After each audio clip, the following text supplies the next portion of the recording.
family, it's Chrissy with the Boxtruck couple, and in today's video, first of all, I'm by myself. My husband is here, but he's actually outside doing some work, and I thought I'd jump on and share with you some information on how we got started. The reason I'm sharing this information is because just noticing in the comment section, I don't think it's been made clear to you guys just how we qualify to do the Boxtruck. And hey, it's lots of videos out there sharing with you the process, but I'm going to share with you the process, how it happened for us. Now, before we jump into the video, if you're not currently subscribed, make sure that you hit the subscribe button down in the, go ahead and hit the subscribe button and the notification bell so you know every time we upload a video, okay? All right, also, we do offer consultations. If you would like some one-on-one time, if you have questions that you want to ask us, kind of pick our brains to see how we can help you to get your business started, there's another link in the description box, a Calendly link, and all you have to do is click it, schedule the time. There is a fee, but it's a minimal fee, and you can schedule a 15, 30-minute, or 60-minute consultation with us, which will give you direct access to us after that call, okay? All right, so let's get started. Now, the first thing that we did is what anyone should do whenever they are getting into the Boxtruck business. You have to follow these steps. Step one, you have to get an LLC, okay? So pick a name. Now, it could be different and excuse me if you hear noise, my husband is outside working. You may hear some equipment going on in the background, okay? So you want to pick a name for your business. So what you can do, what we did, was we went to our state's website. Now, it's going to be different for different states. We're in Georgia.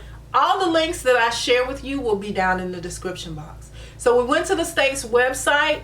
You enter in the name that you want for your business, and the website will tell you if that name is already chosen by someone else. Sometimes you can kind of tweak it, but it really depends on the state if they're going to approve it.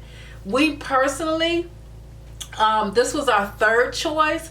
Before we found out about the website, there were two other names that we tried that got rejected. Now, in order to get your LLC, I know that there's a way that you can file it yourself. That's not what we did. We went through a company called Active Filings. If you're interested, their link will be in the description box. They were really great. It took about a month to get us approved. And you do have to renew with your LLC every year, but you'll get a reminder. Now, there are other people that you can use. You don't have to use Active Filings, but that's who we used. As soon as our LLC was active, we went onto the IRS website and applied for an EIN number. So the EIN number gives you that number that's specific to your company. You're going to use it for your W-9. A lot of the carrier packets want your EIN number. You're going to need that EIN number, and you don't want to get it until you got your LLC to make sure that you get the name that you desire for your business. So step two was obtaining your EIN number. Now, it only takes about 5 minutes to fill out the information. Make sure that you write it down. You want to write down the EIN number, and you want to print out that confirmation page that they give you on the website immediately. And the reason being is because if you go back, you can't get it again. Okay? There's no way to put in your business information and it pops back up. Step three. Step three was we filed for our motor carrier authority, which is the MC number. Why is this important? You have to be active. Now, if you're just going to be driving within your state, I think you can just get a DOT number, and maybe it's free, I want to say. Not sure, because we paid $300 and we got the whole shebang, right? We got the MC number to go interstate because we knew that we were going to be crossing state lines, okay? And so it's real important that you do this. This is a 21-day process. You go to the FMCSA website, apply, and in 21 days you could have your authority. I say you could have because there's some other things that you need to do to be active. Now the FMCSA is going to send you a letter telling you all of the things that you need to do, but I can tell them to you now. You're going to have to get your BOC3, and that is where you have an agent in every state that will represent you if you're in an accident or something happens in that state. Real important, you have to have that. Your UCR, you have to have that. Your MC150, you have to have that. Now the website, on the FMCSA website will explain exactly what these things are, and you have to have them. I think I paid $25 for the BOC3, maybe $64, $65 for the UCR, and the MC150 I want to say is a part of the process when you're applying for the, maybe not, I know I did it on the FMCSA website and it's free. Okay, so those three things have to be done. Now the other thing that we had to do, and you can do it before your 21 days is up, but we actually did it on like day 21, was get insurance. It took us so long because we didn't have a VIN number to get insurance, and you're going to need a VIN number. So if you don't have your own insurance, if you plan on renting, go through that process with the rental company. Box trucks, especially 26-foot box trucks with a lift gate, are almost impossible to find in Georgia. I don't know about your state, but in Georgia, they're almost impossible to find. So you want to start early trying to get one. And if you can land one around the time that your authority is going to be active, you're going to need to tell the rental company. We did, and they gave it to us. We called the rental company and said, hey, I need to get insurance. Can you go ahead and give me the VIN number or the possible VIN number of the vehicle that we're going to use? If we need to change the VIN number, we can do so when we pick up the vehicle. So she gave me a VIN number. She gave me the VIN number of the vehicle that we were going to rent. I used that to get insurance. A lot of people have asked who we got our insurance with. Well, I can tell you now that Progressive is going to be the easiest person to get your insurance with a brand new authority. We use a company called Fleet Risk Management and an agent whose name is Buck Fuller. All of his information is in the description box. He was wonderful. We got the best deal possible. Insurance is going to be high, you guys. It's going to be high. You're a new authority. I don't care how much trucking experience you have.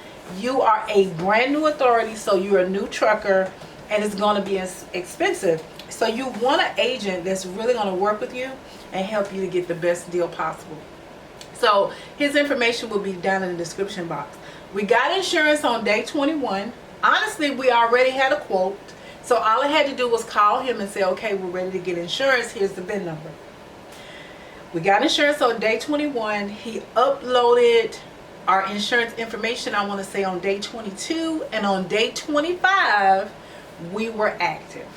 Okay, once we were active, and the only reason it was after we were active was because there is a wait at the banks here at Chase Bank anyway. There was a 2-week wait to get in to see somebody. So right after we got active, our appointment came up. We went into the bank.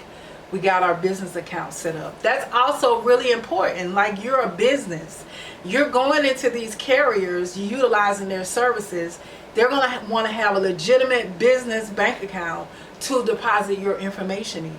If you're going to get a factoring agent, they're going to need a business bank account to deposit your money into. So you have to get a business account. And then the last step we got, of course, was to get a truck. And we picked up the truck from the rental company. No, it's one more step. We applied for Amazon Relay. You can't do that until your authority is active. You can go on the Amazon Relay website and look at the requirements, and they give you, and I'll put it right here, a list of the requirements. Honestly, meet those requirements and you're going to get approved. It's not, they may not approve me. As long as you meet those requirements, they're going to approve you, new authority and all. And that's a good thing about using Amazon Relay is, right, it doesn't matter. As long as your authority is active, they don't look at you've been active for 90 days. There's not an approval process except that you meet these requirements. So we applied for Amazon Relay, and basically we were ready to roll, you guys. Couple things I did. I ordered us some magnets for the side of our truck that actually have our DOT number and our MC number and the name of our business on it. You put the link that I use. You can get them from anywhere. You don't have to order them and have them sent to you. You can go in somewhere that prints up things like that, t-shirts and stuff, and they could probably do a magnet for you, Vistaprint. But the company that we use was really reasonable, and I'll make sure that their link is in the description box. So I did that. I ordered some straps and the chalk for our pallet jack. I ordered a pallet jack from Uline. We could have bought a pallet jack. We could have went to the used pallet jack place in Duluth and purchased one, but I went through Uline because I was trying to establish some business credit. So what happens is you order it. I think it's called Next 10. They send it to you immediately, and then they send you an invoice, and you have 30 days to pay. And once you pay, they report to the credit bureau that you made this payment on time. And so it's a small way to start building your business credit. I'm currently doing some research to find out how to continue building business credit, but that was something that was suggested to me. I think it was Demetrius B. Shout out to him. And I'll go ahead and put a link to his website up in the iCard above. Demetrius B. was awesome. I signed up for his Amazon Relay class. Because of it, I get to attend Zoom meetings, and I'm on his business Facebook page. Just a great opportunity. I don't think I've used him like I could because we're so busy as a mentor, but he's just an awesome person to work with. So those are all the steps that we took to get into the business. Just to qualify us for this type of work, my husband and I both were working for Amazon. We quit our jobs to do this. We were in the transportation department, otherwise known as Tom Team, and we drove a Hostler. Okay, put a picture of a Hostler right here to show you what it is. It's smaller than a day cab. It has a fifth wheel, and it connects to a 53-foot or 28-foot or a pup trailer or intermodal. We drove all of those on the lot, and we would move trailers from parking spot to dock doors back to parking spots.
Throughout our shift so that Amazon product could get unloaded or loaded or what have you. So yes, my husband has over 8 years of transportation experience. I have about 6 months experience in the Tom Team. but 5.5 years of experience at Amazon. And so it was easy peasy for us to make the transition because we were already working in the transportation business, already knew about the Amazon culture. Somebody had made a comment about how fast we drive on the Amazon lot. Just a disclaimer, we were both those people in the hostler that tell you to slow down. I looked at the video and I think it just looks like we're going fast, but we do 5 to 10 miles an hour on the yard. Honestly, they don't tell you that as long as you don't have a load, you can do up to 15 miles. But we've never done more than that. And so just to reassure you, we're not breaking any rules at Amazon. We know very well the Amazon rules. And I think it's just the video. Sometimes things don't translate as what they really appear because it looks like we're speeding to me too, but we're not. So yeah, that's how we got started in this business. That's the bottom line. If you'd like us to walk you through how to do it, because it's a lot of steps to that authority. If you have any questions about insurance requirements or what to put, because let me tell you, when you start these carrier packets with the different carriers, they're going to say, or even with rental trucks, they're going to be like, oh, you need to have this much coverage and that. And honestly, you know, there is a certain amount of coverage that you're supposed to have. Rental trucks, Enterprise wants you to have 80. They're worth for the truck to be $85,000, which brings your insurance up. Budget wanted 70 or 75, and the truck may not, probably would sell for 20 or 30, right? But you have to have that much coverage on the vehicle. So if you have any questions, again, there is a link down in the description box, and we'll be more than happy to sit down with you and help you to just help answer all the questions that you have. You're welcome to pick our brain for as long as you need to, or as many times as you need to. Just let us know. Another question that we get all the time is, how do we get our loads? And honestly, there are lots of load boards out there. And I started out with the DAT load board and the truck stop load board. And I've never booked a load with truck stop. So I canceled that subscription. I wasn't going to pay $35 a month, and I wasn't getting any money from it. So right now we currently have the DAT load board. I'm thinking about reducing to the $35 a month subscription. We currently have the DAT Trucker's Edge, $69 a month. And I don't know the difference, but I know that when we book loads, we get them. It's the most user-friendly for me, and we've been getting loads off the DAT board. Fun fact, and this really works, you guys. If you book a load on the DAT load board or any load board, and you fill out that carrier packet, work on building a relationship with that broker. It's going to help you. You know why? Because the first load that we ever booked was with Landstar. And I called that broker once a week. I just got off the phone with him. I'm waiting on a rate confirmation for a pickup on Friday. Y'all see us pick up tires every week. That's the same load that we originally booked. And I built a relationship. Landstar, any of the Landstars, C.H. Robinson, Total Quality Logistics, or TQL, Next Level Brokerage. These are brokers. These are brokers that will give you an opportunity with a new authority.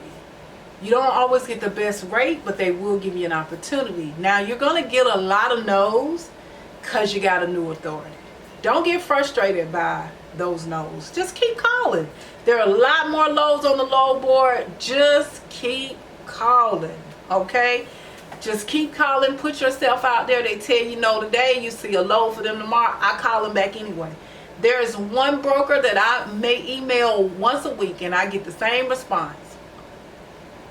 Your authority is too new. But the last time I emailed him, he told me what the rate was, but then somebody booked it right before I did. So I'm breaking them down, you guys. Building a relationship with these people, being persistent, putting myself out there.